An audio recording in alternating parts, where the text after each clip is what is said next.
ये notes open कर लीजिए आप योनि व्यापद वाले, ठीक है। इस नोट्स में आप नीचे जाना एक बारी, तो यहाँ पे ये तो डिस्क्रिप्शन है इनकी सबकी, एक बार नीचे जाओगे तो यहाँ पे भेद के जो किसने कितने भेद किस किस दोष के अकॉर्डिंग रखे वो वाली बात यहाँ पे आएगी।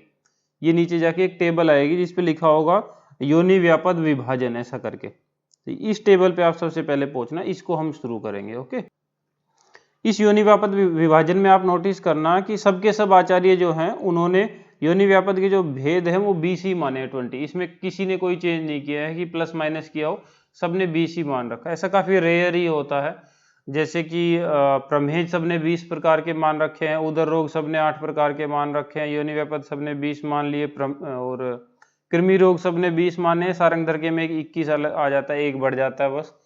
तो अपस्मार सबने 4 भेद मान रखे हैं, इवन नाम भी सेम ही है, वात पित्त कफ सन्निपात।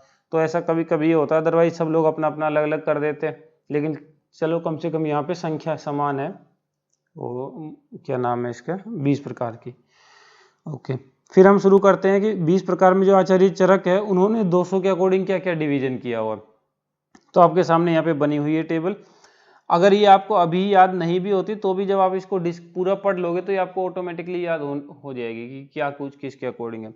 चरक आचार्य के वात के अकॉर्डिंग 11 हैं, पित्त के अकॉर्डिंग 3 हो जाएंगे, कफ के अकॉर्डिंग उनका एक ही है, सन्निपात से उनका एक ही है, वात पित्त और वात कफ जो ये द्वंद्वज वाले हैं उनसे उनके दो दो हैं, दो भी द्वंद्वज वाले हैं, दोनों से दो दो हैं। कृमिज उन्होंने अलग से सच नहीं मान रखा है, केवल आचार्य वाग्भट अपने जो है उन्होंने कृमिज अलग से माना हुआ है और उसको विप्लुता योनि व्यापद ऐसा नाम दिया हुआ है। ठीक है, चरक जी के पास वो नाम नहीं है उनकी काउंटिंग के वक्त। ये बात याद होती है, इसमें कोई दिक्कत वाली बात नहीं है, सच बस थोड़ा याद करना कि हाँ वात के 11 हैं, पित्त के 3 हैं, इनके नाम हम निमोनिक के साथ जब इनको इसको अंदर करने लगेंगे तब करेंगे। सुश्रुत जी पे चले जाओ, सुश्रुत जी ने तो सीधे सीधे जो है 4 किए हैं, वात पित्त कफ सन्निपात, और सबके 5-5 भेद मान लिए हैं, तो 5 into 4 करके उनके सीधे सीधे 20 बन जाएंगे। वाघभट जी पे आ जाइए, तो उन्होंने कॉपी किया है चरक को, तो यहाँ पे वात के 11 ही भेद हो जाते हैं उनके, लेकिन पित्त के उन्होंने 2 ही माने, 3 नहीं माने, एक माइनस कर दिया है, और रजस का जो पित्त में रखा होता आचार्य चरक ने उसको उन्होंने रिमूव कर दिया है। फिर आप आ जाइए, कफ का एक है, सन्निपात का एक, ये द्वंद्वज वाले उनके भी 2 दी हुई है। यहाँ पे उन्होंने एक यूनिक एंट्री की है विप्लुता वाली, जो कृमिज वाली है, जो इनके पास किसी के पास भी नहीं थी, ना चरक जी के पास थी ना सुश्रुत जी के पास थी, केवल और केवल यहाँ पे आ रखी। तो ये इनके काउंटिंग वाला हो गया। ओके, जैसे फॉर एग्जाम्पल 1-2 तो हमने यहाँ पे लिख के रखे हुए हैं। चरक आचार्य के जो वात पित्त वाला आता है उसमें वी से वामिनी और पी से परिप्लुता, दोष भी याद रह जाते हैं, नाम भी याद रह जाते हैं एक ही तरह से। वात पित्त द्वंद्वज वाले हैं, द्वंद्वज है, संख्या में भी 2 ही हैं, वी से वामिनी याद रख लो, पी से परिप्लुता याद रख लो, ये दोनों में ही वात पित्त दोष होते हैं। वाग्भट में हल्का सा चेंज है, ठीक है, उनके में देखो कि यहाँ पे क्या आया हुआ है, वात पित्त वाले में, ये वाले वात पित्त वाले में उनके में लोहित क्षया एंड परिप्लुता ऐसा करके 2 नाम आपको देखने को मिलेगा। अब इसको हम कैसे याद रखें, क्योंकि ये सब्जेक्ट मैटर इतना हैवी हो जाता है तो बिना निमोनिक के बिना कुछ रिलेशन बनाए हम लोग याद रख नहीं पाएंगे, अति है इसमें, काफी कुछ चीजें हैं। ओके, तो हमने यहाँ पे एक लाइन रख के रखी हुई पर वाग्भट का जो बाप है ना, ठीक है, वो परी का लोहित निकालता था, वाग्भट का बाप परी का लोहित निकालता है, ऐसा करके याद रखें। तो बाप से हम याद रखेंगे वात और पित्त या वात पित्त, ऐसा जो भी आप थोड़ा सा आपको वो करना पड़ेगा, बाप से वात पित्त हो जाएगा, परी का लोहित से परिप्लुता और लोहित क्षया, ये 2 नाम जो है उनके वात पित्त में एंटर हो जाएंगे। बाकी क्या कुछ चेंजेज है हम डिटेल में ऊपर देखने वाले हैं ही। नीचे आओ, ऊपर जाने से पहले एक बार नीचे आओ और फिर थोड़ा सा एग्जैक्टली क्या कुछ चेंजेज हैं जो मेजर हैं उनको भी एक बार थोड़ा हमने टेबल बना के यहाँ पे रखा हो। ये वाले पॉइंट पे योनि व्यापद हो गया, बालग्रह हो गया, वेदना अध्याय हो गया, आपका ये जातहारिणी हो गया, ये सब हमने है ना स्टोरी की फॉर्म में, निमोनी की फॉर्म में सारा कर रखा है, A to Z, कोई पॉइंट छोड़ा ही नहीं, जितने भी पॉइंट थे बुक में A to Z, ये नहीं छोड़ा कि ये वाला आ जाएगा तो नहीं होगा, सब के सब स्टोरी और निमोनिक फॉर्म में कर दिए हैं, तो आपके सारे आंसर बहुत इजीली निकल पाएंगे वहाँ पे। कुछ इंपॉर्टेंट पॉइंट जो हमने इसके रिलेशन में लिख के रखे हुए, मेन डिटेल में जाने से पहले उनको देख लेते हैं। सुश्रुत जी के अनुसार अगर वो पूछे कि मुख्य रूप से योनि व्यापद कितने, तब आप कहोगे मुख्य रूप से, स्पेशली मुख्य रूप से पूछा गया हो तब 4 हैं, क्योंकि उन्होंने वीपी केस वात पित्त कफ सन्निपात ऐसा करके बताया हुआ, जो कि फर्दर जाके फिर 20 में कन्वर्ट हो जाएंगे, 5-5 जो है सबके भेद हो जाएंगे। फिर आप देखना वाग्भट जी ने चरक का अनुसरण किया, वो तो आपको दिखाई दे गया ऊपर डिवीजन जो आपने देखा।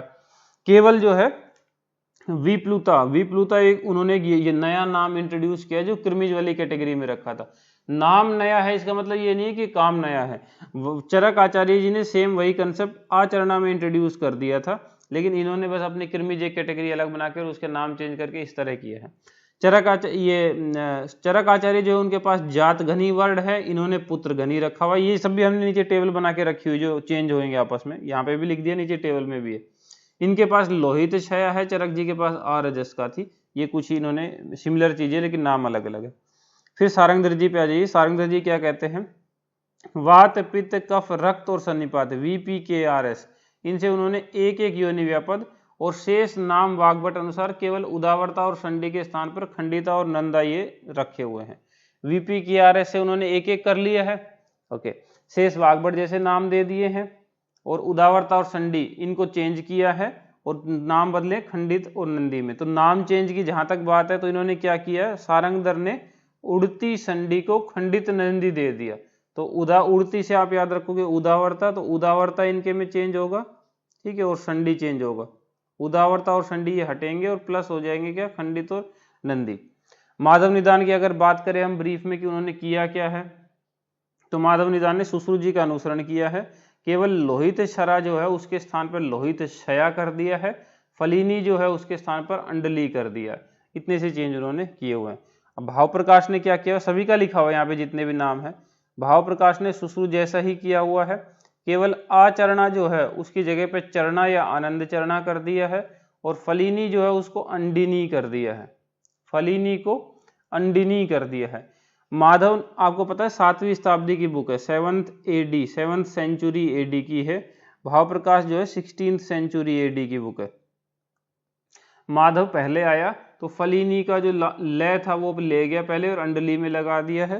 भाव प्रकाश बाद में आया तो फलिनी का नी जो है अंडनी में लगा दिया। ये थोड़ी सी बस आपको एक बार हिंट लगाना पड़ेगा तो याद हो जाएंगे, ऐसी कोई बड़ी बात नहीं इसमें।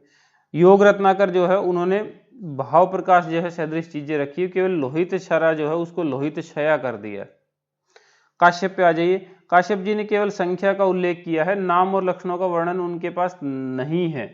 योनि व्यापद में नाम लक्षणों का वर्णन नहीं है, जबकि होना चाहिए था, क्योंकि काश्यप जी की जो बुक है वो कौमार भृत्य की बुक है, और आयुर्वेद में स्त्री रोग अलग से कोई ब्रांच है ही नहीं। कौमार भृत्य का ही पार्ट स्त्री रोग ब्रांच होती है। उसका रीजन ये है कि स्त्री का जो ये रिप्रोडक्टिव ऑर्गन से रिलेटेड जितना भी फंक्शन है उसकी जो गोल है वो ये माना गया है, चाइल्ड बर्थ और ये सब चीजें। तो वो इसीलिए कुमार भृत्य के साथ ही उसको अटैच करके उन लोगों ने, एंशियंट्स ने रखा हुआ था। शुद्ध इनके में एक ये पॉइंट भी आता है कि शुद्ध स्नाता को नश्य देने से योनि शोष हुआ करता है, ये एक पॉइंट है। और लक्षणाध्याय जो इनका आया करता है उसमें इन्होंने कुछ नाम वर्णन किए हैं जिसमें योनि की विकृति से सक्ताकार योनि वगैरह होना इस तरह से, लेकिन एज सच उन्होंने योनि व्यापद में नहीं किया। सुश्रुत जी ने प्राक चरणा का वर्णन नहीं किया हुआ है, ये सब चीजें हम डिटेल में भी देखेंगे। योनि व्यापद के उपद्रव वाला पॉइंट में आ जाइए आप। उपद्रव वाले पॉइंट में आप नोटिस करना, ठीक है, कि अपने जो चरक और वाग्भट है उन्होंने उपद्रव में कहा है प्रदर गुल्म अर्श और वात विकार, ये उपद्रव में हुआ करते हैं, गुल्म अर्श प्रदर और वात विकार। तो हम इनको गैप करके याद कर सकते हैं कि योनि व्यापद जो है, जब योनि व्यापद हुआ करते हैं तो वो योनि में गैप कर देते, योनि व्यापद योनि में गैप कर देते हैं, तो गैप से हम याद रख देते हैं, ठीक है। GAP गुल्म है, अर्श है और प्रदर है, साथ में वातिक विकार है, ये आप ध्यान रखना। सुश्रुत, माधव, भाव प्रकाश और योग रत्नाकर ये लोग क्या करते हैं, सन्निपात योनि व्यापद में जो 5 भेद हैं उन पांचों को इन्होंने असाध्य कह रखा है कि ये पांचों जो है ठीक नहीं होंगे। चक्रपाणी जो है उन्होंने पैतृक योनि व्यापद में पित्तज प्रदर और कफज योनि व्यापद में कफज अश्वदर स्वरूप की व्याधि उनको कह रखा है कि सिमिलर चीजें हैं, ज्यादा परेशान होने की आपको जरूरत है नहीं। कर्णिनी योनि में सबके सब आचार्यों ने जो इन्वॉल्वमेंट मानी है दोष दूसरे की, वो कफ और रक्त की है, तो अगर ऑप्शन में कफ रक्त रहता है तो आंसर लग जाता है। अब ये कुछ कोट है, योनिर नारिणाम वातात्रे न दुष्यति, ये सब पूछे हुए क्वेश्चन है, तो एग्जाम में रख के पूछता है कि बताओ इसका रेफरेंस क्या है, किस आचार्य ने ये बात बोली हुई है। अब ये हमें पहचानने में इतनी दिक्कत नहीं होती, लेकिन दिक्कत इसलिए आ गई कि नीचे एक और लाइन है, योनिर वनिता नाम वातात्रितेन दूषित, ये भी पूछी हुई लाइन है, ये भी रेफरेंस पूछता है। और ऑप्शन में तो वही चरक वाग्भट ये सब रहा करते हैं। तो अब हम कैसे पहचाने कि कौन सा वाला किसका है? मीनिंग तो दोनों का सेम ही है कि जो नारियों की जो योनि है वो वात के बिना दूषित नहीं होती, यानी कि वात तो होना ही होना चाहिए। जैसे ठीक वैसे ही जैसे बिना वात के योनि व्यापद नहीं होता, बिना वात के गुल्म नहीं होता, बिना आरपी के विसर्प नहीं होता, है ना, और आपका बिना वात पित्त के तृष्णा नहीं होती। तो इस तरह बिना वात के योनि व्यापद नहीं होता। अब इसमें दो वर्ड हैं जो अलग, एक वर्ड है जो दोनों के अपने अपने अलग अलग हैं। जैसे चरक जी के पास नारी नाम वाला वर्ड है और वाग्भट जी के पास वनिता नाम वर्ड है। तो करने को तो हम वैसे वाग्भट वैसे वनिता भी याद रख सकते हैं, लेकिन थोड़ा याद रहता कम है ये। तो आप ये वाला ट्राई करना, ठीक है, कि नारी चरक में है तो चतुर नार वाला ट्राई कर लें। एक गाना नहीं है तो चतुर नार करके श्रृंगार वाला, तो चतुर नार से चरक वाले में जो है नारी वर्ड है, ये आपको याद रह जाएगा। बाकी वाग्भट वैसे वनिता करना चाहो तो वो भी कर सकते हो। ऑलरेडी पूछा हुआ क्वेश्चन है, कभी आप सोचोगे नहीं पूछेगा तो आपको मिल ही जाएगा, ऐसे ही आप सोल्व करने लगोगे प्रीवियस ईयर के पेपर तो। अच्छा जी, ये वाले पॉइंट हो गए। बस अब ये नीचे मैंने जगह छोड़ी हुई है वो लिखने के लिए जो रिवीजन पॉइंट्स हैं, ठीक है। इससे पहले बस एक बार ये और देख लेते हैं हम। यहाँ पे आ जाओ, ये चरक और वाग्भट का आपस में कंपैरिजन। ये टेबल में इधर चरक वाले नाम हैं, इधर वाग्भट जी वाले नाम हैं इनके। तो चरक जी बोलते हैं कि आचरणा नाम का एक उन्होंने योनि व्यापद माना है और उसको उन्होंने वात से होना मान रखा है। आचरणा को वात से होना उन्होंने बता रखा है, जबकि वाग्भट में उसके कंपैरिजन में विप्लुता आता है और वो उन्होंने कृमिज होना वो जो है बताया हुआ है। सेम है दोनों के दोनों। अगर डिस्क्रिप्शन देखोगे दोनों के, आचरणा के अंदर भी कृमि आते हैं कि जंतु की उत्पत्ति हो जाती है, हाइजीन वगैरह प्रॉपर मेंटेन नहीं रखते, वॉशिंग वगैरह नहीं करते, तो इसमें जो है कंडू वगैरह कृमि वगैरह उत्पन्न हो जाते हैं। सेम वही कंसेप्ट विप्लुता में भी, लेकिन नाम दोनों में अलग अलग है। और इन्होंने वात दोष से बताया, इन्होंने कृमि से बताया हुआ। फिर आरजस का जो है चरकाचार्य के पास पित्त से है और इनके पास जो है कंपेरिजन में लोहित क्षया है, जो इन्होंने वात पित्त में रख दिया। फिर इनके पास एक आश्रजा है, इसके कंपैरिजन में इधर रक्त योनि है। पुत्र घनी है चरक जी के पास, इनके पास जात घनी है दोनों का वात से ही।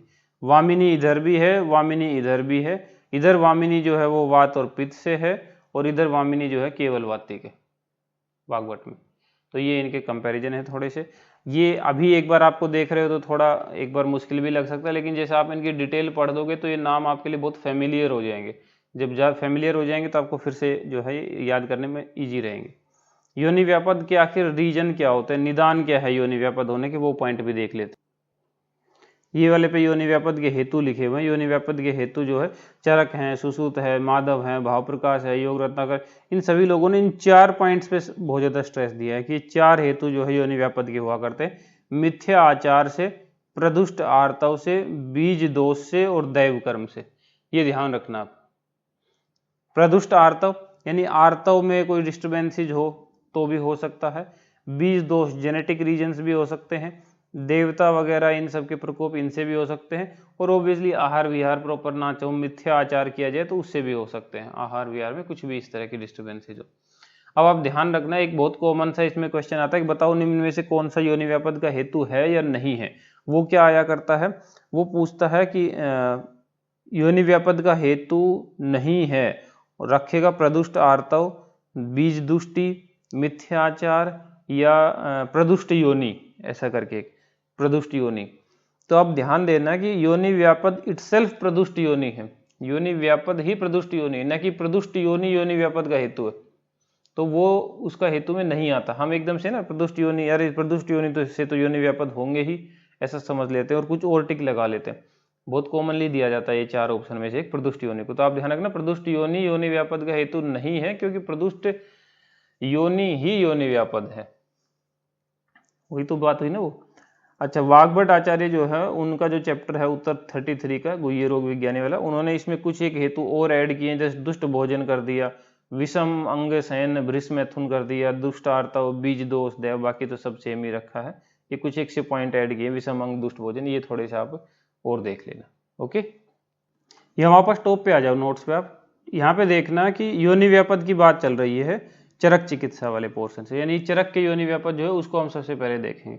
यहाँ पे नोट करना, हमने एक बात ऑलरेडी लिख के रखी हुई है ऊपर, वात्तिक योनि व्यापक चरक आचार्य की, ये काउंटिंग तो हम पहले याद करके आ चुके हैं कि चरक आचार्य के वात्स्य योनि व्यापक 11 हुआ करते हैं। यहाँ पे अब 11 का नाम कैसे हम याद रखेंगे वो बात हमने लिख के रखी हुई। तो 11 का नाम याद रखने के लिए ये निमोनिक आप याद रखोगे। 3 चरण है, 3 चरण के मध्य में 2 योनि है, और 2 योनि है तो उनके मुख भी 2 ही होंगे, ठीक है। उनमें स्थित उदानवात जो होती है, उनके मुख में उदानवात स्थित होती है और वो पुत्र को शुष्क कर देती है। ये लाइन आपको याद रखनी। 3 लेग्स है, 3 चरण है, 3 चरण है तो उनके मध्य में योनि 2 होंगी, उनके मुख भी 2 होंगे, उस मुख में उदानवात है, क्योंकि उदानवात बोलने का सब काम करती है, तो मुख में उदानवात है, लेकिन वो पुत्र को शुष्क कर रही है वहां पे। अब हमको याद रखना है कि 3 चरण कौन से हैं, तो हमने नीचे लिख के रखा हुआ, देखो आप, आचरणा, अतिचरणा, प्राकचरणा, ये 3 चरण नीचे लिख के रखे हुए हैं। फिर 2 योनि है, 2 योनि का भी हाईलाइट करके रखा है ग्रीन कलर से, महायोनि, संडी योनि। 2 मुख हैं, सूचीमुखी, अंतर्मुखी। उदानवात से आपको याद रखना उदावरता और वातला, पुत्र को शुष्क करती है, पुत्र शुष्क से याद रखना पुत्र घनी और शुष्का। ऐसा करके जो है 11 के 11 योनि वात्तिक योनि व्यापक के जो टाइप के नाम है वो आपको याद हो जाएंगे। इसके बाद हम एक एक करके इनको लर्न करते हैं, जैसे इनके नाम है वैसे ही लगभग इनके निदान वगैरह रहते हैं, तो उसमें अच्छा आपको बहुत मुश्किल नहीं आएगी। बाकी हम निमोनिक तो बनाते चलेंगे जहाँ जहाँ पे जरूरत लगेगी। पहले पे आ जाइए आप। पहला सबसे पहले वात्तिक वाला लिया गया है, सिंपली वात्तिक योनि वात्तिक योनि व्यापक की बात करेंगे। वात्तिक योनि व्यापक के 11 टाइप है जिनके नाम आपने अभी अभी ऊपर याद किए हैं। इनमें सबसे पहला है आचरणा वाला। आचरणा जो है इसको कंपैरिजन किया करते हैं, कोरिलेट करते हैं कॉन्स्टिट्यूशनल निम्फोमेनिया से। तो ये एक तरह का कोई कंपैरिजन नहीं है, ये एक तरह से उसके जो लक्षण आ रखे हैं उसी को एक टर्म दे दी गई है बस। इसमें होता क्या है, आचरणा योन्याम आधावनात् है, ठीक है। जो योनि है उसमें धावन प्रक्रिया नहीं की है, मतलब कि हाइजीन प्रॉपर मेंटेन नहीं किया। तो हाइजीन वगैरह प्रॉपर मेंटेन ना करने से क्या हुआ, कंडू में जाता कुरवंती जंतु है, जंतु वहां पे उत्पन्न हो जाते हैं, मतलब कि कोई ना कोई इन्फेक्शन वगैरह वहां पे हो जाएगा, ठीक है। जंतु उत्पन्न हो गए, ध्यान देना यही जंतु जो उत्पन्न हो रहे हैं यही वाग्भट ने आगे जाके इसी की योनि व्यापक को विप्लुता नाम दे देंगे, जिसमें जंतु वगैरह कृमि वगैरह उत्पन्न होंगे, और एक सेपरेट कैटेगरी बना देंगे योनि व्यापक की जो कृमिज होगी, जैसे यहाँ पे ये वातज है। तो ये जंतु जब उत्पन्न हुए, जंतु उत्पन्न होंगे तो वहां पे ईचिंग सेंसेशन वगैरह, कंडू वगैरह काफी होने लग जाएगी। इसी को आचरणा कहा गया है। सा सयाद आचरणा कंडवा तया नर अति नर कांक्षणी, ठीक है। इसमें जो है अति नर की आकांक्षा रहती है, जो मेल पार्टनर है उसकी आकांक्षा इसमें ज्यादा रहेगी, ओके। तो इसको आप थोड़ा थोड़ा ऐसे ध्यान रखना, आचरणा, ठीक है, कि आचरणा जो है इसमें कोई चरण जा ही नहीं रहा है, ठीक है, यानी कि इसके पास कोई भी नहीं जा रहा है, अचरणा, ठीक है, मतलब कि कोई भी बंदा नहीं जा रहा है। क्यों नहीं जा रहा है इसके पास कोई भी बंदा, इसलिए बंद नहीं जा रहा क्योंकि इसमें हाइजीन प्रॉपर मेंटेन नहीं है। हाइजीन प्रॉपर मेंटेन नहीं है, क्यों नहीं होने से हाइजीन प्रॉपर के जंतु हो जा रहे, जंतु हो जाने से ईचिंग हो रही, ईचिंग ज्यादा हो रही है तो नर की आकांक्षा ज्यादा हो रही है, और ऐसे भी होनी थी क्योंकि इसके पास कोई भी नहीं था। तो इसके नाम से आपको रिकॉल हो जानी चाहिए आचरणा, जिसपे कोई चरण नहीं गया। क्यों नहीं गया, क्योंकि जंतु थे, जिस वजह से जो है इसमें कंडू ज्यादा हो रही थी, और कंडू ज्यादा हो रही थी तो अति नरकांक्षा थी। कॉन्स्टिट्यूशनल निम्फोमेनिया इसमें है, ठीक, excessive desire for the intercourse.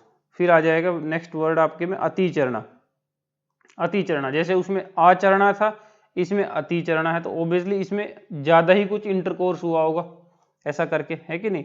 तो इसमें क्या हुआ, अति व्यावायन, ज्यादा इंटरकोर्स होने से क्या होगा, सोफ सुप्ति रुजय, ठीक है, जो फीमेल पार्टनर है उसमें क्या होगा, स्वेलिंग आ सकती है, ठीक है, सुप्ति नंबनेस हो सकती है, और पेन हो सकता है, ठीक है जी। तो इसको अतिचरणा कहते हैं। बस इसमें आपको इतना सा 3 वर्ड याद रखने थे, सोफ सुप्ति और रुजा, ठीक है, सोफ सुप्ति और रुजा, सो सुरु, चाहो तो आप सो सुरु करके याद रख सकते हो, सोफ सुप्ति रुजा सो सुरु, एक्सेसिव इंटरकोर्स होने की वजह से। ये आपको याद करने की जरूरत नहीं पवनों, क्योंकि आपको ऑलरेडी याद है कि ये वात्तिक भेद है, ओके, तो कोई ऐसी जरूरत पड़े नहीं। अच्छा, इसका कोरिलेशन जो किया गया है वो किया गया वेजिनाइटिस से with infertility due to excessive coitus, excessive coitus की वजह से वेजिनाइटिस हो गया है और इनफर्टिलिटी हो गई। फिर आ जाइए नेक्स्ट टॉपिक पे, वो है प्राक चरणा। आचरणा में कोई चरण गया ही नहीं था। रिकॉल करो क्यों नहीं गया था? इसलिए नहीं गया था क्योंकि उसमें हाइजीन प्रॉपर मेंटेन नहीं था। योन्याम अधावनात्, और अधावन ना धोने से, ना वॉशिंग वगैरह नहीं करने से वहां पे जंतु हो गए थे और उससे कंडू हो रही थी और अति नर आकांक्षा होती। अतिचरणा में कुछ ज्यादा ही संयोग हुआ है, एक्सेसिव इंटरकोर्स है, और उसकी वजह से सो शुरू, सो सुप्ति और रुजा हो गई है। अब आगे हम प्राक चरणा। प्राक चरणा में प्राक वर्ड का मतलब होता है पहले ही। तो जो पर्टिकुलर एक एज आनी थी, ठीक है, जिसमें कैपेबिलिटी होती इंटरकोर्स की, उस एज से पहले ही, ठीक है, इंटरकोर्स इसमें हो गया है। तो जब फीमेल जो है वो अति बाला एज में है, एज क्या है उसकी? अति बाला, तो उसके साथ हुआ है इंटरकोर्स। मैथुनात अति बालाया। अब अति बाला के साथ मैथुन होने से क्या हुआ है? ओब्वियसली पेन होगा। तो वो पेन के जो लोकेशंस हैं, वो लोकेशंस तक पूछ लिया करता है कि कहाँ कहाँ पे कौन कौन से एरिया हैं पेन के जिनमें पेन होगा। तो हम भी याद रखते हैं, जब पूछेगा तो हमें भी याद रखना है। तो हम याद रखते हैं पी के, यहाँ पे उरु वर्ड आ रखा है तो यू और वी से वंक्षण, ये यू जो है ये उरु के लिए आया है। आप इसमें संधि तोड़ोगे तो ये कटी उरु बनेगा, है ना, ये संधि तोड़ने बनेगा पृष्ठ कटी उरु, तो हो गया वंक्षण, पृष्ठ कटी उरु वंक्षण। इन एरिया में पेन होने लग रहा है इसमें। तो अब कैसे याद करें हम इसको? तो हम याद रखते हैं कि पीके, पीके तो समझते हो ना, ठीक है, पीने के बाद पीके, ठीक है, एक लगाया पैक छोटा सा, ठीक है।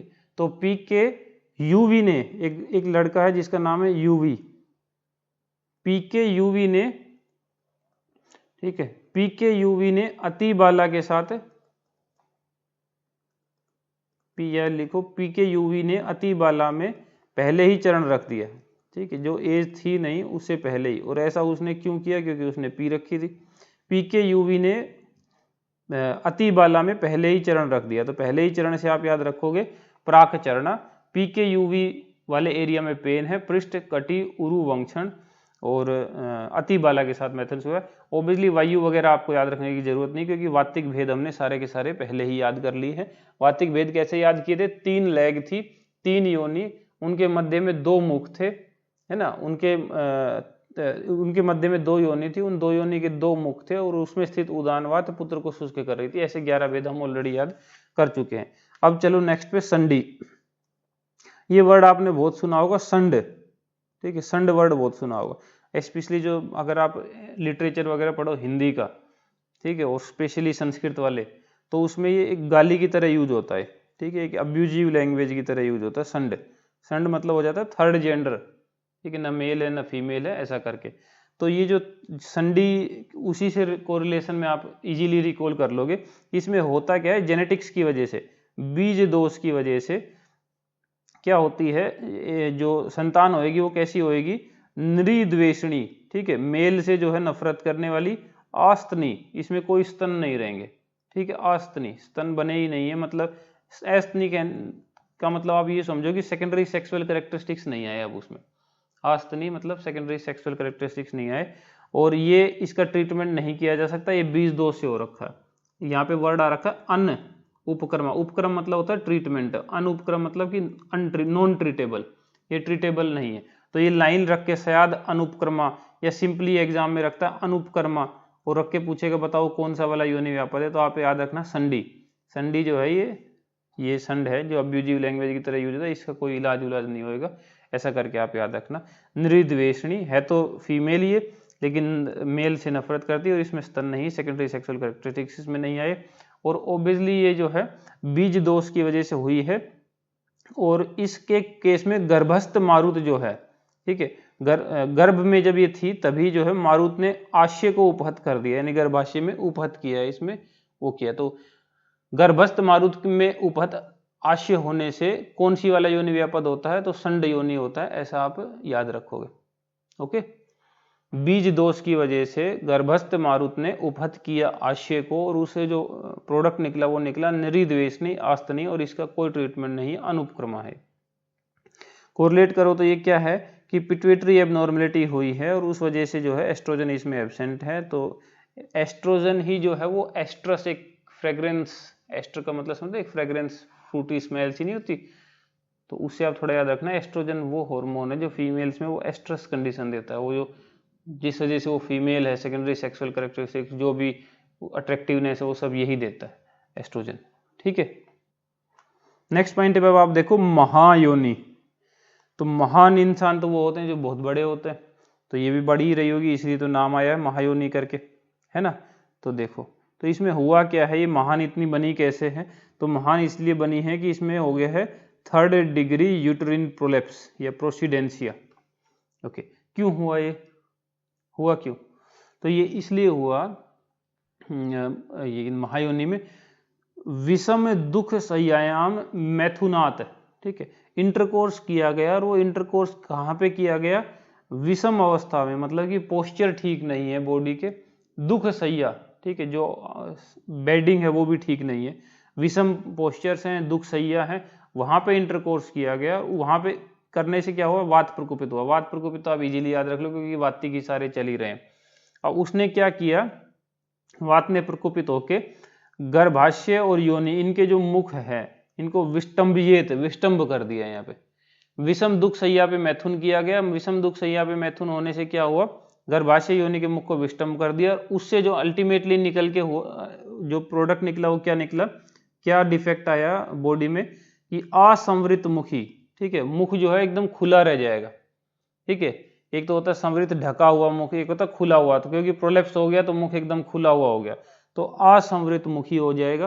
प्लस में क्या होगा इसमें साअर्ति, ठीक है, पेन होगा, पेन होने के साथ साथ इसमें जो है डिस्चार्जेज निकलेंगे। डिस्चार्जेज कैसे निकलेंगे, रुक्ष फेन अस्त्र वाहिनी, झाग वाले ब्लड के साथ रुक्ष ऐसे जो है डिस्चार्ज निकलेंगे इसमें, ऑब्वियसली ये डिस्चार्ज निकलेंगे। मांस उत्सन्ना महायोनि पर्व वंक्षण शूलिनी, ठीक है, मांस इसमें थोड़ा सा उत्सन्न अवस्था में रहता है ना, मांस उत्सन्ना महायोनि पर्व वंक्षण शूलिनी, पर्व मतलब हो गए ज्वाइंट्स वगैरह, वंक्षण इन एरिया में इसमें पेन होने लगेगा। तो ये सिंपल सी थी महायोनि। कैसे, अब आप थोड़ा सा हिंट इस बात से रखना कि जो महान लोग होते हैं ना, महान लोग, ठीक है, वो महान लोग जो होते हैं वो ऐसा नहीं कि हमेशा उनके लिए एक होता है समदोष, एक होता है विषम दोष, इतना तो समझ लेते हो। तो महान लोग बेचारों को हमेशा विषम काम करने पड़ते हैं, ऐसा नहीं कि कोई इजी काम उनको मिल जाता है, हमेशा उनको विषम काम करने पड़ते हैं और हमेशा उनको दुख उठाना पड़ता है। मतलब वो हमारी तरह ये नहीं कि एकदम मजे से सो रहे हैं, एंजॉय करते फिर, नहीं, दुख सैया रहती है उनके जीवन भर उनके। तो महान ऐसे ही कोई नहीं बनता, महान लोग विषम काम करते हैं, दुख सैया पे सहन करना पड़ता है, तब जाके महान बनते हैं।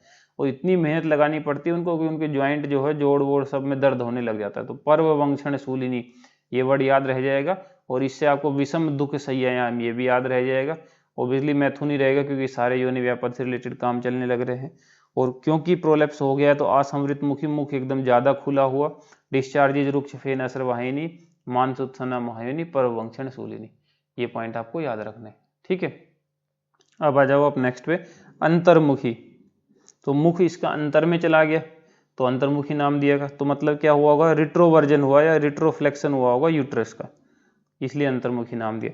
अब क्यों अंतर में मुख चला जाता है, तो उसके लिए थोड़ा सा आप ध्यान रखना कि इसके रीजन्स वगैरह क्या रहे होंगे अंतर्मुख जाने के। तो ऐसे याद रखना कि जैसे सपोज करो कोई बंदा है, वो फूड वगैरह है, फूडी है, खूब फूड वगैरह खा रहा है, तो अपना मुख कब अंतर में कर लेगा, मतलब कि अब यार मेरे को और नहीं खाना, तो जब वो अति तृप्त हो जाएगा, जब वो कोई बंदा अगर अति तृप्त हो जाए तो अपना मुंह छुपा लेगा, अरे यार मैं बिल्कुल भी नहीं खाऊंगा भैया, बिल्कुल कोई मन ही नहीं है, तो अति तृप्त हो गया। अब यहाँ पे अति तृप्त का मतलब बिजली खाने क्या नाम है इसका,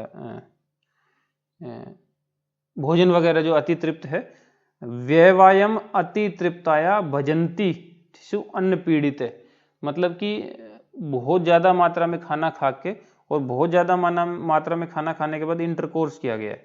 व्यवायम अति तृप्ताया भजंतीषु अन्न पीड़ित है, तो उस वजह से जो है वायु वगैरह जो है कुपित हुई है, और वायु ने कुपित होकर क्या किया, उसके मुख को ही उल्टा कर दिया, वक्रति आननम योन्य। ओके, क्या याद रखा, पहले तो जैसे ही अंतर्मुखी आया तो अंतर्मुखी होते ही समझ जाओगे अंतर में मुख क्यों हुआ था, क्योंकि अति तृप्त हो गया था खाना खा खा के। अति तृप्त होने के बाद, लेकिन चूंकि ये योनि व्यापद के पार्ट टॉपिक चल रहे हैं, तो अति तृप्त होने के बाद क्या किया होगा, मैथुन किया होगा। अति तृप्त होने के बाद व्यवाय जो मैथुन किया है, ठीक है, उससे वायु प्रकोपित हुई, अन्न से पीड़ित होकर वायु प्रकोपित हुई। और जो मिथ्या स्थित अंग वाली जो योनि है, मिथ्या स्थित अंगों ये कंडीशन हो रही थी, वहां पे योनि जो है स्रोतस में स्थित हुई, ये अपने को बहुत मतलब नहीं। उसने अल्टीमेटली किया क्या, वक्रति आननम योन्यम, योन्या के वक्र को जो आनन को, मुख को जो है टेढ़ा कर दिया। स अस्थि मांस अनिल अर्ति भी, अस्थि में मांस में जो है वेदना होने लग जाएगी। ठीक, अस्थि में मांस में वेदना होने लग जाएगी। भृष अर्ति मैथुन आ सकता, और पेन इसमें जो है काफी ज्यादा होने लगता है, पेन जो है काफी जाने, ये रिट्रोवर्जन पेन काफी होने लगा। और ऑब्वियसली अब ये मैथुन के लिए नहीं कैपेबल है, मैथुन आ सकता है, इंटरकोर्स नहीं, इसमें पॉसिबिलिटी नहीं है, ये अंतर्मुख हो जाएगी। तो मेन पॉइंट आपको जो है उसके नाम से ही याद आने लगेंगे, उसके बाद आप कहानी जो है आगे की बनाते चले जाओगे। और ये पॉइंट, ये सब के सब पॉइंट पूछे हुए पॉइंट है। वक्रति आननम योन्या, बताओ कौन सा है। अस्थि मास अनिल अर्ति भी, सिर्फ इतना रख के पूछेगा, अस्थि मास अनिल अर्ति भी बताओ कौन सा है। भृष अर्थि मैथुन आ सकता कौन सा है। तो बहुत ज्यादा पेन हो रहा है, मैथुन में आ सकता है, इसलिए तो मुंह छुपा के अंदर कर लिया, अंतर्मुख कर लिया। तो उसे आप थोड़ा सा रिलेट करना और काम आपको बन जाएगा। फिर आ जाओ आप नेक्स्ट पे। नेक्स्ट पॉइंट आ रखा है सूचीमुखी। सूचीमुखी में पिन होल ऑफ सर्विक्स। ठीक है, जो एंट्री पॉइंट है सर्विक्स है वो एकदम पिन, सुई की तरह का हो गया, सूची के मुख का हो गया, तो ये सूचीमुख है। अब क्या हुआ होगा, किस रीजन से ये सूचीमुख हुई है, वो रीजन है गर्भस्थाया, जब वो स्त्री जो है गर्भस्थ थी, ठीक है, यानी कि फीटल कंडीशन में ही, तो वायु ने जो है, वायु प्रकोपित हो गई, और वायु ने प्रकोपित होकर मातृदोष के द्वारा ही जो है अणुद्वार कर दिया उसका योनि का। तो आपको क्या क्या पॉइंट याद रखने सूचीमुखी में, कि वायु तो प्रकोपित हुई, ये तो याद रखने की जरूरत ही नहीं, क्योंकि ये सारे चल ही बात वाले रहे। वायु ने प्रकोपित होकर क्या किया, मातृदोष के द्वारा। ठीक है, इसमें जो रीजन है वो मातृदोष है। जैसे पीछे हम पढ़ रहे थे संड योनि, तो उसमें बीज दोष था, इसमें मातृदोष है। तो मातृदोष की वजह से अणु द्वारा जो योनि है उसका द्वार जो है अणु कर दिया, बिल्कुल छोटा कर दिया, पिन होल की तरह कर दिया।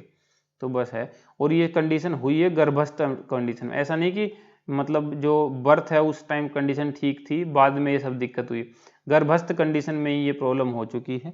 तो पूछता भी है कि कौन सी जो है, जैसे अभी पीछे संड योनि पढ़ रहे थे हम, संड योनि भी गर्भस्थ में ही हुई थी, है कि नहीं। गर्भस्थ अवस्था में ही वायु ने ये संड योनि वाला काम भी कर दिया था, और गर्भस्थ योनि अवस्था में ही वायु ने जो है सूचीमुख वाला काम भी कर दिया। दोनों के दोनों, चाहे तो संड योनि हो चाहे तो सूचीमुखी हो, दोनों के दोनों गर्भस्थ कंडीशन में हो चुके हैं। पूछता है ये पॉइंट भी, सब ऑलरेडी पूछे हुए पॉइंट है, कोई इसमें से कोई पॉइंट छोड़ा ही नहीं है, तो इसलिए हम भी नहीं छोड़ रहे हैं। ये पूरे श्लोक हैं और कुछ नहीं बचा इसमें, एग्जैक्ट श्लोक हैं ये, यूं के यूं।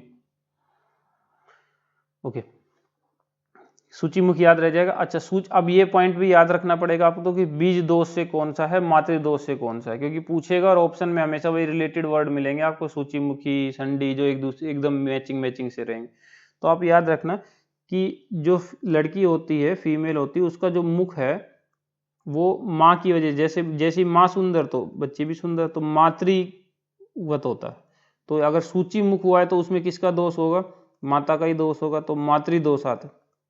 ऐसे याद रखो, इस तरह से याद रखोगे तो आपको याद रह जाएगा कि अगर सूचीमुखी है तो उसमें दोष किसका, मातृ का, तो मातृ दोष आता, आप वर्ड याद रखना। ठीक है, और संड तो आप समझ जाओगे, वो तो जेनेटिक है, बीज दोष आता है। अब आप आ जाओ नेक्स्ट पे, उदावर्तनी। उदावर्तनी डिस्मेनोरिया है ये। ठीक है, इसमें देखो क्या होता है,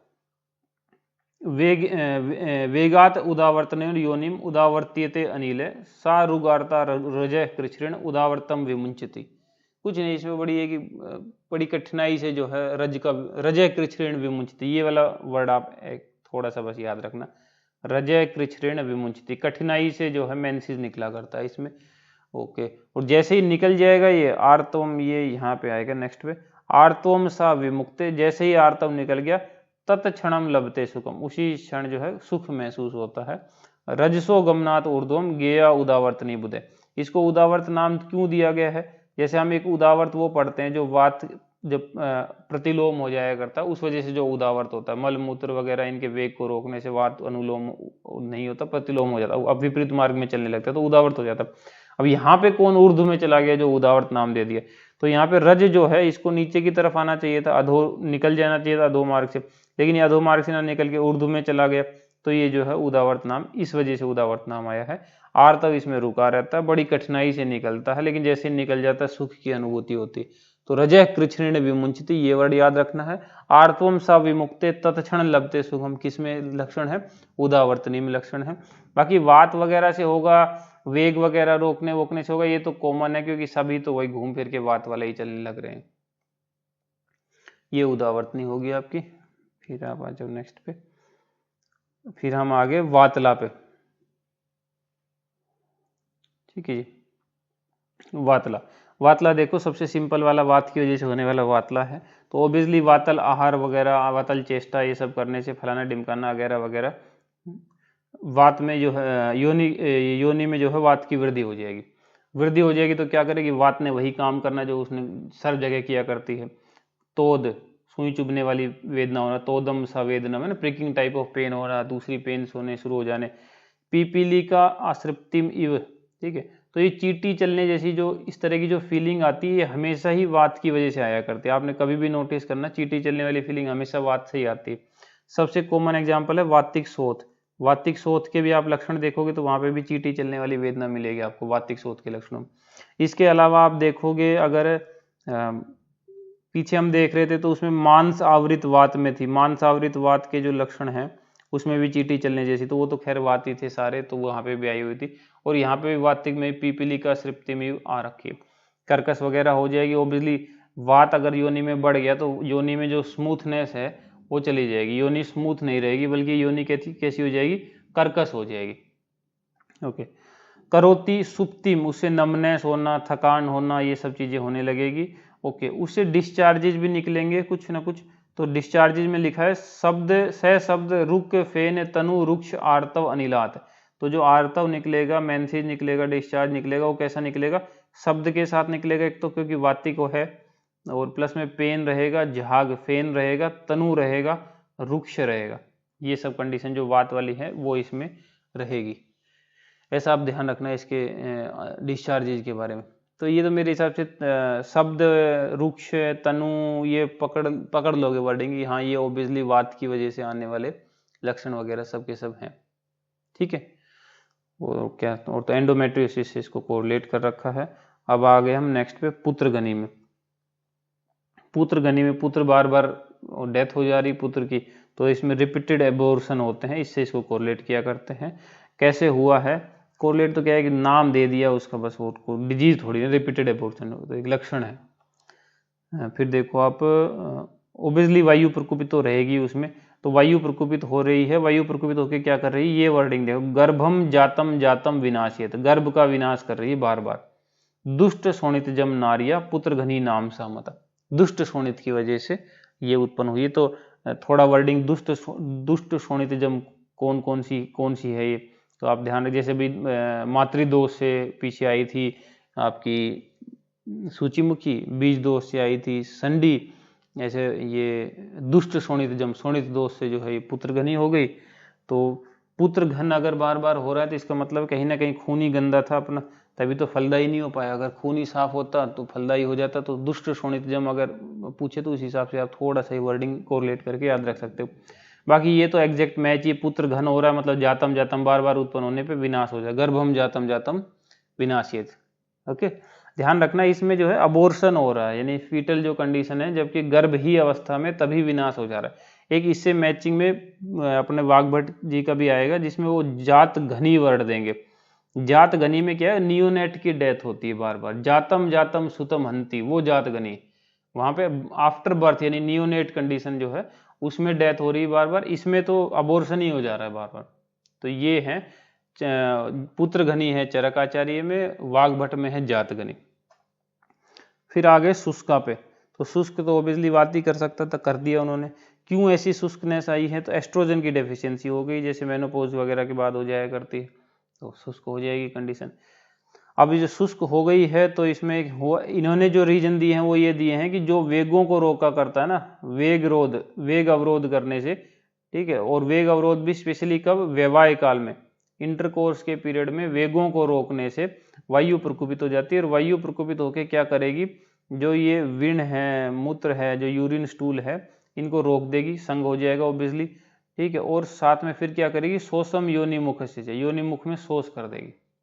तो क्योंकि वैवाहिक काल में ड्यूरिंग द इंटरकोर्स पीरियड वेगों को रोका गया है, तो उस लोकल एरिया पे फिर वो वायु जो है काम करेगी और योनि मुख को सोख देगी, सुखा देगी, शोष कर देगी, इसलिए शुष्का नाम है। और विण मूत्र संग कर देगी, साथ में ओब्वियसली पेन वेन तो आरती वगैरह तो चलेगी, ठीक है। तो इस तरह करके ये खत्म हो जाते हैं। एस्ट्रोजन की डेफिशिएंसी होती है, मार्क्ड एस्ट्रोजन डेफिशिएंसी, ये शुष्का से कोरिलेशन है।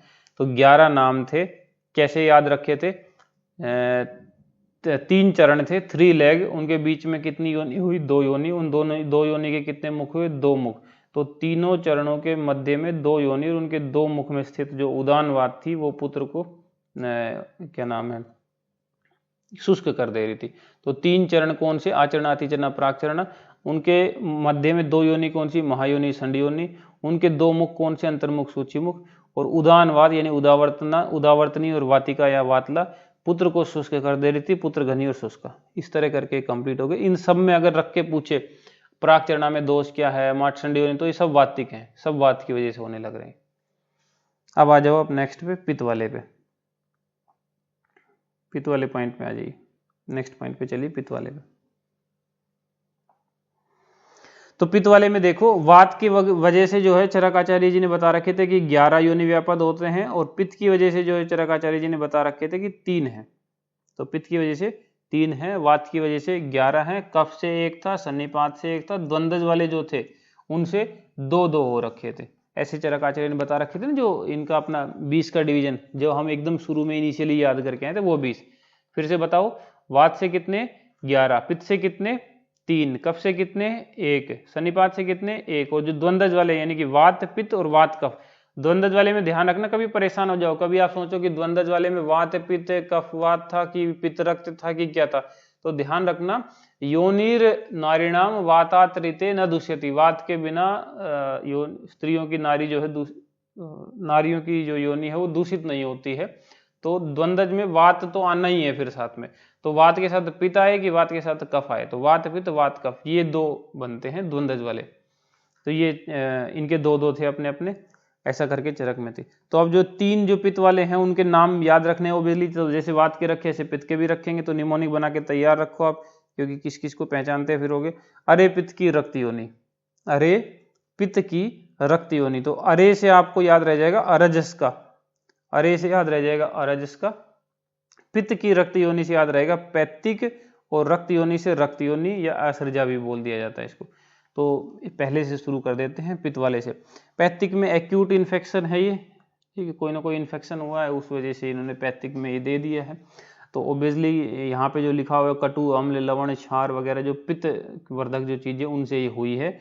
और इसमें होता क्या है, दहा, पाक, ज्वर, उष्ण, ठीक है, दहा, पाक, ज्वर और ये उष्णता, ये वाली जो है फीलिंग जो है इसमें आ जाती है। नील, पीत, असित आर्तवा, जो आर्तव निकलेगा वो आर्तव कैसा निकलेगा, ब्लूइश, येलोइश, ठीक है, ब्लैकिश, इस तरह के कलर का निकलेगा। नील, पीत, असित आर्तव, ये नील, पीत, असित जब साथ आ रहे हैं तो ये पैथिक में इंडिकेट करते हैं। और जो डिस्चार्जेज निकलेंगे वो बहुत ज़्यादा ऐसे लगेंगे कि हीटेड है, बहुत ज़्यादा भृश उष्ण है, बहुत ही ज़्यादा गर्म है, भृश उष्ण। तो ये पित्त की वजह से, और प्लस में कुणप, कुणप होती है मुर्दे जैसी गंध, मतलब बहुत ही फाउल स्मेलिंग डिस्चार्ज निकलेगा इसमें। तो कहीं ना कहीं कोई बहुत एक्टिव इन्फेक्शन इसमें चलने लग रहा है, इस वजह से जो है ये चीज़ें इसमें लग रही है। तो ये पित्त दूषित वाली थी। फिर आ जाओ रक्त योनि या आसर्जा, इसमें क्या है कि योनि से रक्त कुछ ज़्यादा ही निकल रहा है, तो डिसफंक्शनल यूट्रिन ब्लीडिंग, DUB से इसको कोरिलेट किया करते हैं। इसमें क्या होता है, रक्त पित्त करई नारिया रक्तम पित्तेन दूषितम, पित्त के द्वारा रक्त दूषित कर दिया जाता है, तो अल्टीमेटली दोस्त तो वही पित्त ही हुआ। अति प्रवर्तिते योनि लब्धे गर्भे अपि सहस्रज, इसमें यह है योनि से बहुत ज़्यादा आर्तव निकलता रहता है या प्रवृत्ति होती, स्राव होता रहता है, तो अति प्रवृत्ति होती है। और वो अति प्रवृत्ति जो है, इवन की जो लेडी जो है प्रेग्नेंट हो जा रही है, गर्भे अपि, प्रेगनेंसी के बाद भी वो कंटिन्यू रह रही है इसमें, ऐसा नहीं कि प्रेगनेंसी के बाद खत्म हो जाए, प्रेगनेंसी के बाद भी कंटिन्यू है, तो ये रक्त योनि या आसर्जा इसको बोलते हैं। फिर आप आ जाओ नेक्स्ट पे, अरजस का करके एक पॉइंट आ रखा है, ठीक है। चक्रपाणी ने जो है इसको अनार्तवा वर्ड भी कहा हुआ है आरजस का, लेकिन वो अपने बहुत मतलब का फिलहाल के लिए नहीं है। बाकी वर्डिंग आप जरूर याद रखना, क्या नाम, सॉरी, रक्त योनि की बात हो रही थी ना, वर्डिंग जरूर याद रखना कि इसको आसृजा भी बोल देते हैं, चक्रपाणी ने इसको अप्रजा भी कह रखा है, ठीक है, हालांकि बहुत वो पूछा नहीं जाता है अप्रजा, लेकिन बस। और ये लब्धे गर्भेपी सासृजा, या फिर आप ये है ना इस तरह से पूछ लेता है इस वर्ड को, अति प्रवृत्ते योन्याम लब्धे गर्भेपी, ये यूं करके कि गर्भ धारण के बाद भी जो है प्रवृत्ति इसकी लगातार चलती रहती है, तो फिर ये DUB है, डिसफंक्शनल यूट्राइन ब्लीडिंग, इसको नाम ही फिर रक्त योनि दे दिया गया है कि इसने तो रक्त निकालना ही निकालना है, रक्त योनि या आसृजा। ओबियसली दोषपित है, आप ऑलरेडी याद कर सकते हो, अरे पित्त की रक्त योनि। आरजस्का में पहुंच गया। अब आरजस्का में आप नोटिस करना, आ मतलब नो, रज मतलब मेंसेज, तो आरजस्का में ओबियसली कोई मेंसेज नहीं हो रहा होगा, इसीलिए नाम ऐसा दिया गया आरजस्का। तो कंपैरिजन है सेकेंडरी एमेनोरिया से, मतलब कि कोई और बॉडी में कोई कोज है और उस वजह से ये मेंसेज रुके हैं, तो सेकेंडरी एमेनोरिया है। सेकेंडरी एमेनोरिया में देखो इन्होंने पॉइंट जो दिया है ये तो अपने बहुत मतलब के नहीं, देखो ऊपर वाले तो कि योनि गर्भाशय में जाके पित्त जो है दूषित हो गया, बढ़ गया, उसने रक्त को दूषित कर दिया, तो ये तो सब में चल ही रहा है। ये है पॉइंट जो इसमें बेस्ट देखने लायक है, कार्श्य व्यवर्ण जननी भ्रसम, ठीक है। अगर एमेनोरिया हो जाए, मेंसेज आए ही नहीं, तो ये तो बहुत बड़ी बात हो जाती है फीमेल के लिए, इतनी बड़ी बात होगी कि फीमेल जो है क्रिस होती चली जाएगी, एकदम सूखती चली जाएगी, कार्श्य होता चला जाएगा, और जो एक कलर जो रहता है वो कलर भी जो है हेल्दी ग्लोइंग नहीं रहेगा, विवरणता होती चली जाएगी। तो कार्श्य व्यवर्ण जन्य भ्रसम, बहुत ही भयंकर तरीके से वीकनेस और ये सब आने लगेगी। ये है सेकेंडरी एमेनोरिया ऑरजस का, जिसमें कोई मेंसेज नहीं आ रखे। अरे पित्त की रक्त योनि खत्म हो गया। अब कफ में और सन्निपात वाले में चलते हैं। तो आप जानते ही हो कि कफ में और सन्निपात में जो है एक एक मान रखें, ज़्यादा मान ही नहीं रखें। तो कफ का ये श्लेष्मिकी हो गया। ट्राइकोमोनस वेजिनाइटिस जो है, ट्राइकोमोनस की वजह से जो वेजिनल इन्फेक्शन है उससे कोरिलेट कर रखा है इसको। तो सारे कफ वाले से लक्षण मिलेंगे। देखो, कफो अभिसंधि अभिवृद्धो योनिम च दूषित स्त्रिया, तो वही है कि कफवर्धक रीजन की वजह से योनि को दूषित कर दिया। हमारा जो इंटरेस्ट है वो है कि दूषित होने के बाद लक्षण किस तरह के देगा, हम पहचानेंगे कैसे। तो एक तो याद रखना, जो पेशेंट है वो पेशेंट पांडु वर्ण का हो जाएगा, इसमें पेशेंट जो है उसको पांडु वर्ण हो जाएगा। अच्छा, जो डिस्चार्जेज निकलेंगे वो कैसे निकलेंगे, तो डिस्चार्जेज निकलेंगे पांडु पिछल आर्तव वाहिनी, पांडु और पिछल चिपचिपे, पांडु पिछल आर्तव वाहिनी। लेकिन आप ध्यान रखना कि जो पिछल स्राव होते हैं, पांडु तो इसी में है कफ वाले में, लेकिन पिछलता चिपचिपा जो पंजु वाला जो है ये पिछल, यहाँ पे लिखना पिछल पे स्पेशली, पिछल जो है ऑल्सो इन सन्निपातज योनिपथ, इसके जस्ट नीचे हम पढ़ेंगे सन्निपातज योनिपथ, तो उसमें भी चिपचिपा डिस्चार्ज पिछल निकला करता। बाकी शीतता है, कंडू ओबियसली चलेगा ही, क्योंकि कफ है तो उसमें कंडू रहता ही है, और लेकिन पेन इसमें इतना ज़्यादा नहीं होगा क्योंकि कफ की प्रॉपर्टी नहीं है ज़्यादा पेन वगैरह की। नेक्स्ट पे देखिए त्रिदोष, त्रिदोष से एक ही बता रखा था, जैसे कफ से एक बता रखा था। वात से कितने थे, 1 और 1, 1 और 1 11। पित्त से कितने थे, 3, अरे पित्त की रक्त योनि। कफ से 1, त्रिदोष से 1, द्वंद्व वाले वात पित्त वात कफ से 2 हैं। तो त्रिदोष जो एक है सानिपातिक, उसको देख लेते हैं, आ जाओ। तो जैसे वात, अपने वात होते हैं, पित्त होते हैं, कफ होते हैं, वो अपने पर्टिकुलर अपने अपने रसों के सेवन से प्रकोपित हुआ करते हैं। लेकिन सन्निपात के केस में, क्योंकि सन्निपात है तो त्रिदोष वाले सारे के सारे रसों से होएगा।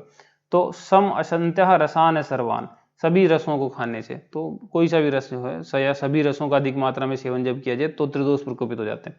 तो कभी कभी पूछ लेता है सम असंत्य रसान सर्वान, तो त्रिदोष का कारण है वो।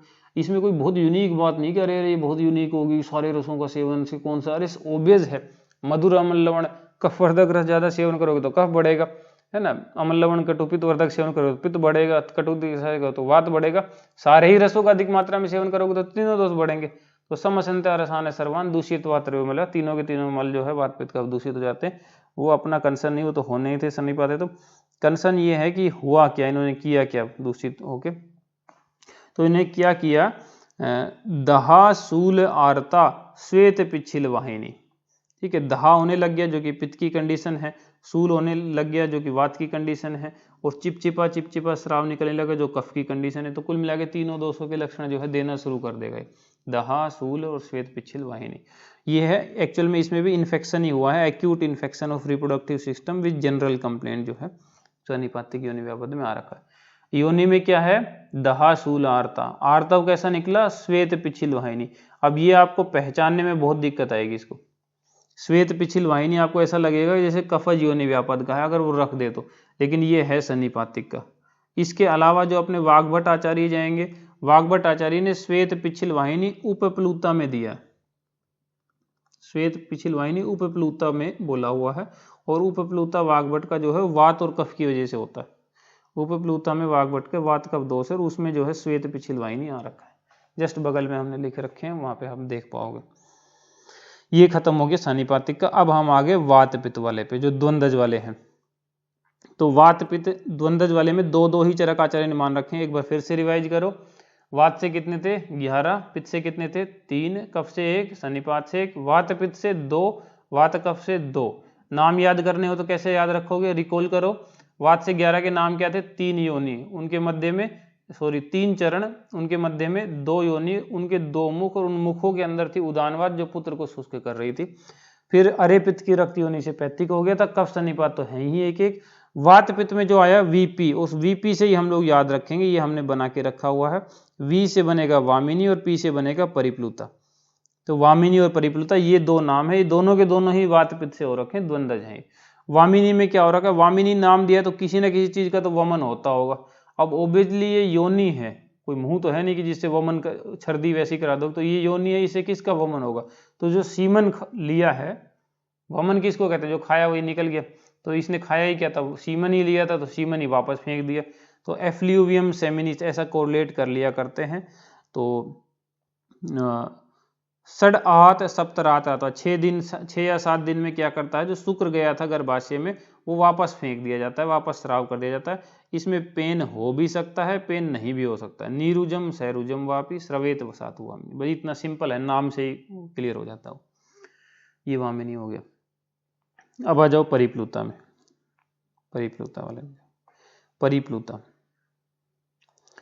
ये एक्यूट इन्फेक्शन से इसको कोरिलेट किया गया है परिप्लुता को। इसमें हुआ क्या है कि ऐसी स्त्री स्पेसिफिकली जो पित्त प्रकृति की हो, पित्त लाया, ध्यान देना ये वर्डिंग पूछे हुए हैं इसीलिए मैंने हाईलाइट भी कर रखे हैं, और अपने कोई शौक नहीं लगा होता कि उसमें बाल की खाल निकालने का, वर्डिंग से पूछे हुए हैं। बहुत है ही क्या स्त्री रोग वालों के पास, गिने चुने तो टॉपिक ही होते हैं, और इतना बड़ा पेपर बनाना होता तो सब के सब पूछे हुए क्वेश्चन होते हैं। पित्तलाया, पित्त प्रकृति की जो स्त्री है, वो स्त्री अगर जो है इंटरकोर्स करती है, और इंटरकोर्स के वक्त उसने क्या किया, शौथु उद्गार को धारण किया। शौथु यानी कि छींक, स्नीजिंग, उद्गार यानी कि डकार, बेल्चिंग, इनको अगर धारण किया तो उससे क्या होगा, पित्त सम्मूर्छित वायु यानी पित्त और वात दोनों मिलेंगे और जो है योनि को दूषित कर देंगे, कर दें दो अपने। पित्त सम्मूर्छित वायु ये तो अपने को याद रखने की जरूरत नहीं, क्योंकि अपने को ऑलरेडी पता है कि वामिनी परिप्लुता दोनों में पित्तवात इन्वॉल्व। होगा क्या पेशेंट में, क्या देखने को मिलेगा आपको, पेशेंट में आपको देखने को मिलेगा स्वेलिंग, सूना, प्लस स्पर्श अक्षमा, टेंडरनेस रहेगी, छूने पे दर्द होगा, स्पर्श अक्षमा। और क्या मिलेगा उसमें, सा अर्ति नील पीतम आश्रिक स्रवेत, जो डिस्चार्ज निकलेंगे वो पेनफुल रहेंगे, नीले पीले ब्लड वगैरह जो है उसमें निकलेंगे। उसके अलावा श्रोणी वंक्षण पृष्ठ अर्ति ये रहेगी, ज्वर फीवर आ जाएगा उसमें, ये परिप्लुता के लक्षण है। श्रोणी में, वंक्षण में और पृष्ठ में जो आसपास के एरिया हैं उन सब में पेन होना, फीवर आ जाना, ये सब है। तो एक्यूट इन्फेक्शन है तो फीवर वगैरह तो आना ही था, और ये सब चीज़ें हैं तो आपको थोड़ी सी याद रखनी, कैसा डिस्चार्ज है। गिने चुने तो डिस्चार्ज हैं जो आपको याद रखने, ज़्यादा है भी नहीं। जैसे पांडु पिच्छिल आर्तव निकले तो कफ है, श्वेत पिच्छिल निकले तो चरक ने सन्निपात वाग्भट का उपप्लुता है, और नीलपीत असित निकले तो पैत्तिक वाला था। यहाँ पे सारती नीलपीत अश्रिक, सिर्फ नीलपीत है, असित नहीं है, तो ये परिप्लुता वाले में आ रखा है। ओके, इनसे ये वाले लक्षण पूछने से ज़्यादा उसका एग्जामिनर का इंटरेस्ट इनमें ज़्यादा रहा है कि बताओ परिप्लुता जो है वो कौन सी प्रकृति की स्त्री को होता है, तो पित्त पैत्तिक प्रकृति की स्त्री को होता है। कब होता है, किस कंडीशन में होता है, तो इंटरकोर्स के वक्त ये दो वेग है जिनका नाम लिखा हुआ है, छवथु और उद्गार। इन दोनों वेगों को हमें याद रखना पड़ेगा, ठीक है, छवथु और उद्गार को। तो हम क्या करते हैं, यहाँ पे याद करते हैं ऊपर, ये जो निमोनिक बनाया हुआ ऊपर, उपप्लुता परिप्लुता वाला, ठीक है। इसी तरह वेग धारण करने की बात नीचे भी आएगी, ये उपप्लुता वाले के केस में। तो हम दोनों का यहाँ पे बना रखा है। और एक बात और याद रखना, जो परी होती है ना, परी, ठीक है, परी एंजल, तो परी तो बहुत ही सुंदर होती है कि नहीं। तो परी की जो प्रकृति होती है वो कैसी होती है, होठ, बहुत ही सुंदर होती है देखने में। तो होठ प्रकृति का क्या मतलब है, पित्तज प्रकृति है। इससे आपको थोड़ा हिंट रह जाएगा, इजी रिकॉलिंग हो जाएगी आपको। और पित्तर प्रकृति है तो होठ है तो ज्वर हो रखा है, ठीक है, एक्यूट इन्फेक्शन है, ज्वर वगैरह रहेगा, ये थोड़ा आप याद रखना। अच्छा, एक दो चीजें मान लो अवेलेबल है, ठीक है, एक है उप और एक है परी, दो गर्ल्स हैं, ठीक है, एक का नाम है उप और एक का नाम है परी। तो ओबियसली हर किसी को परी ही पसंद आएगी क्योंकि तो बहुत ही सुंदर होती हो, तो और परी है, ऊपर से एंजल है वो। तो उप को क्या कहेगा, तो हर कोई ये कहे उप को तो छोड़, उप से अपने को क्या मतलब कि उप को छोड़ना, ठीक है, उप को छोड़ना, परी को देख, ठीक है, परी देखने की चीज है। तो यही बात हमने ऊपर बनाई है और इसकी हेल्प से हम याद करेंगे कि इसमें वेग ये कौन कौन से धारण किए गए। तो उप को छोड़ना यार, ठीक है, छह है और न है, तो छर्दी और निश्वास इसको धारण किया है उपप्लुता वाले। उपप्लुता वाला जो पेशेंट है उनमें इस दो वेगों को धारण किया, छर्दी को और निश्वास को, ठीक है। थोड़ा ध्यान रखना, वैसे भी उपप्लुता में वात कफ है इन्वॉल्व, तो वात से सांस हो गए, कफ से वोमिटिंग वगैरह कफ के साथ एसोसिएटेड है, तो सर्दी निश्वास याद रह जाएंगे उसमें। इसमें आ जाओ परिप्लुता में, परी को देखो, ठीक है, उसको जो है छींक और डकार जो है नहीं आया करती। तो परी होती ना, देवता लोग हमारी तरह थोड़ी बाथरूम जा रखता या फिर उनको वेग आ रखे, तो देवता है, देवताओं को तो आती नहीं चीजें। तो परी को देखो, तो उसको ना तो छींके आती है, ना कोई बेल्चिंग डकारे आ रखी, कुछ भी नहीं आ रहा। तो उप को छोड़ना यार, तो छर्दी और निश्वास ये दो वेग धारण से होता है उपप्लुता। परी को देखो, उसको छींक और डकार नहीं आ रही, तो छवथु और डकार को क्या कह रखे, उद्गार, उद्गार, स्नीजिंग बेल्चिंग, ये वर्डिंग याद रखना। ये याद हो गया यहाँ तक, क्लियर भाई। ये क्वेश्चन हैं तो निकलने लगेंगे। अब आ जाओ यहाँ पे नीचे वात कफज वाले में। वात कफज में वी के वात कफ हम याद कैसे रखें, दो हैं इसमें वात कफज में, उपप्लुता है और कर्णिनी है। हम याद रखते हैं वीकी के कर्ण ऊपर रहते हैं या वीके के कर्ण ऊपर रहते हैं, वीके के कर्ण ऊपर रहते हैं, तो कर्ण से कर्णिनी, उप से जो है उपप्लुता हो जाएगा, वीके वात कफ की वजह से है। उपप्लुता में जो इन्फेक्शन है वो मोनीलियल है, मोनीलियल वल्वोवेजिनाइटिस है ना, जैसे पीछे आ रखे थे सारे इन्फेक्शन चले थे, ये वाला है उपप्लुता। ओके, तो ध्यान रखना। अच्छा, एक बात यहाँ पे मिस कर गया मैं, उप को छोड़ना यार, ठीक है, वो तो गर्भिणी है, ये भी ध्यान रखना। उप को इसलिए भी नहीं देख रहा कि एक तो वो गर्भिणी भी है, वो तो गर्भिणी है, प्रेग्नेंट है वो। उप को छोड़ना यार, वो तो गर्भिणी है। परी को देख, उसको छींक डकार में, तो परी में एक तो पित्त प्रकृति की स्त्री, जबकि उपप्लुता जो है उस पर कंडीशन क्या है, वो गर्भिण्य है, वो गर्भिणी कंडीशन है। गर्भ जब जो पेशेंट है वो प्रेग्नेंट है, उस कंडीशन में वो क्या कर रही है, छर्दी और निश्वास इनको रोक रही है, वेगों को छर्दी निश्वास को रोक रही है और कफवर्धक चीजों का सेवन कर रही है, श्लेष्म अभ्यास कर रही है। तो ऑब्वियसली कफ वात कफ है तो कफ का अभ्यास है, वो वात पित्तल स्त्री थी। वायु क्रुद्ध हुई, कफ को साथ में मिलाया, तो वात कफ, ये हमें याद रखने की जरूरत ही नहीं इस लाइन को, क्योंकि वात कफ हमको ऑलरेडी याद है। हुआ कि अल्टीमेटली पेशेंट में अल्टीमेटली ये देखने को मिला हमें, पांडु से तोदम आश्रावम श्वेतम स्रवती वा कफम, ठीक है, पांडु वर्ण का, सफेद रंग का, इस तरह का कफ वाला जो है स्राव उसमें निकलने लगेगा उपप्लुता के केस में, बस। और बाकी कफ वातिक दूसरे तरह के रोग जो है उसको हो जाएंगे। तो ये कफ वातिक रोग होना, वायु क्रुद्ध होकर कफ मिलाना, ये हमें याद रखने की जरूरत नहीं, ये तो हम लिखने को यहाँ लिख ले रहे हैं, नहीं तो नहीं भी याद रखोगे तो ऑब्वियसली आपको याद पड़ा है कि वात कफ से उपप्लुता होता है, तो अगर ऑप्शन में देगा तो आप निकाल लोगे।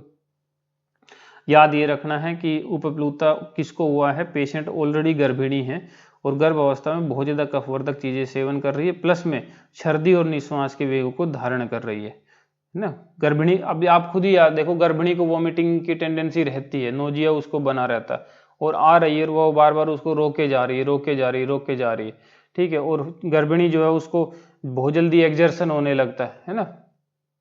नहीं तो एक्सर्शनल डिज्निया, बहुत इजीली जो है थोड़ी सी काम के जब भी थकावट हो गई सांस चढ़ने लगा, लेकिन वो गर्भिणी को इनकी आदत नहीं है, तो पहले तो कभी ऐसे वॉमिटिंग नहीं आती थी, पहले तो कभी सांस नहीं चढ़ता, तो अब आती है तो उसको रोकने की कोशिश करती है, सांस को भी रोकने की कोशिश करती है, तो उस कंडीशन में ये हो सकती है उपप्लुता योनिव्यापद, जो हालांकि कोरिलेट किया है मोनोइलियल वल्वोवाजिनाइटिस से। फिर आ गया विकी के कर्ण ऊपर है, तो दूसरा वाला है कर्णिनी। कर्णिनी को सर्वाइकल इरोजन से कोरिलेट किया हुआ है। कर्णिनी में देखो क्या होता है, सॉरी कर्णिनी में जो है सब में कुछ ना कुछ जो है टर्म एंड कंडीशन है। जैसे ये और ये सारी पूछी हुई है, जैसे परिप्लुता में क्या थी, पित्तज प्रकृति की स्त्री होनी चाहिए और छवथु और उद्गार के वेगों को उसको धारण करना है। ओके, उपप्लुता में थी गर्भिणी स्त्री होनी चाहिए, छर्दी निश्वास के वेगों को धारण करेगी, कफवर्धक चीजें सेवन करेगी। कर्णिनी में क्या है, अकाले वहा मानाया, ठीक है, अकाल में प्रवाहन करने से, ठीक है, जब लेबर पेन हो रखे हो तभी अगर पुश किया जाए, प्रवाहन किया जाए तब तो ठीक है, लेकिन कोई पेन वगैरह कुछ भी नहीं आ रखे और अकाल में ही अगर प्रवाहन किया जाए, अकाले वहा मानाया, तब जो है कर्णिनी योनि व्यापद हुआ करता है, ठीक है। इसमें जो है वायु तो इन्वॉल्व होएगी, साथ में श्लेष में रक्तेन मूर्छित है, कफ और रक्त को और इन्वॉल्व कर लिया जाता है। तो अगर दोष पूछे तो इसमें वैसे वात कफ है, लेकिन साथ में श्लेष में रक्त भी इसमें मूर्छित है, ठीक है, कफ रक्त इसमें इन्वॉल्व होते हैं, श्लेष में रक्तेन मूर्छित है। रक्त मार्ग अवरोधिन्या सातया कर्णिनी में, रक्त के मार्ग को जो है अवरोधित किया जाता है, मतलब कि रज का जो रास्ता है वो रास्ता रोक दिया जाता है, आर्तव का रास्ता जो है वो रोक दिया जाएगा, ये कर्णिनी हो जाएगी, ठीक है। और बस ठीक है, और इसमें ऐसा कुछ है नहीं, बस अब हम खत्म कर दिया, ये चलते हैं वापस इस पे, जो अपना ये है क्या कहते हैं इसको, सुश्रुत जी पे चलेंगे। ये सब खत्म हो गए चरकाचार्य के, सुश्रुत पे आ जाओ अब।